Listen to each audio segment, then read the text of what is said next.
Guys মই mini ব্লগটোলৈ সকলোকে স্বাগতম জনাইছোঁ।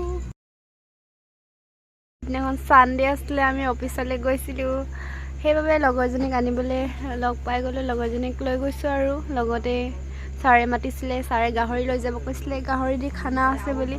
এয়া গাহৰি আনিবলৈ বজাৰলৈ গ'লোঁ। বজাৰলৈ গৈ দুজনীয়ে লৈ মেলি যাম আৰু এতিয়া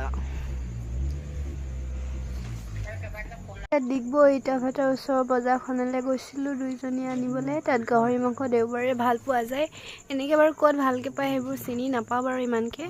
অফিচলৈ গৈ দাদাজনো আহিছিলে আৰু দাদা লগৰ আছিলে আৰু লগতে কৰা আমি চবেই। দাদাই অকণমান ফ্ৰাই টাইপৰ বনালে আৰু দাদাই বহুত ধুনীয়াকৈ বনায়। তাৰ লগতে খৰিচাও দিব আৰু দেখিছে বনাই আছে ৰান্ধনীয়ে। আমি কেমেৰা লৈ ৰেডি আছোঁ আৰু বনাই আছে এতিয়া।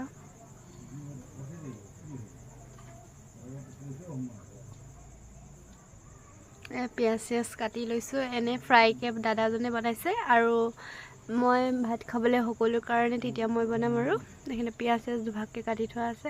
এয়া খৰিচা, আচাৰ খৰিচা এনেই নাছিলে, আচাৰ আছিলে, সেইটোকে দি দিয়া হ'ল আৰু অফিচতে ছাৰৰ ৰুম আছে ছাইডত, সেই তেনেকৈ চবেই লগতে বনাই মেলি খাবলৈ বুলি লৈছোঁ আৰু সেনেকৈ খাই থকাই হয় বাৰু সময় পালে মানে। এতিয়া বনাইছে আৰু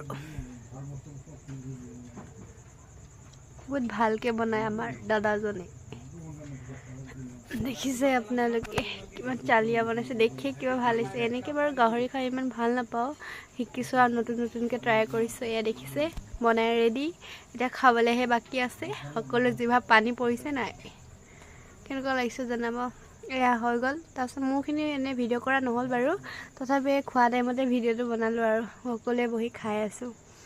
মই বোলো কেনেকুৱা হৈছে নাজানো আৰু বনাই দিলোঁ আৰু গাহৰি খৰিচাৰ লগতে আলু দি পিনে গ্ৰেভি টাইপৰ বনালোঁ। ভাত বহুত খালি দিয়া, এদিন ৰুটি খাব লাগে, চাহ খাব, ৰুটি বনাব লাগে। ৰুটি বনাব লাগে।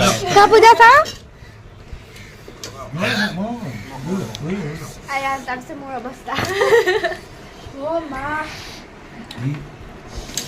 তাৰপিছত ঘৰলৈ বুলি গৈছোঁ, লগৰজনীক নমাই দিলোঁ। তাৰপৰা মই অকলে গৈ আছোঁ। দেখিছে আমাৰ এইডোখৰ ডিগবৈ ৰিফাইনেৰী হয়।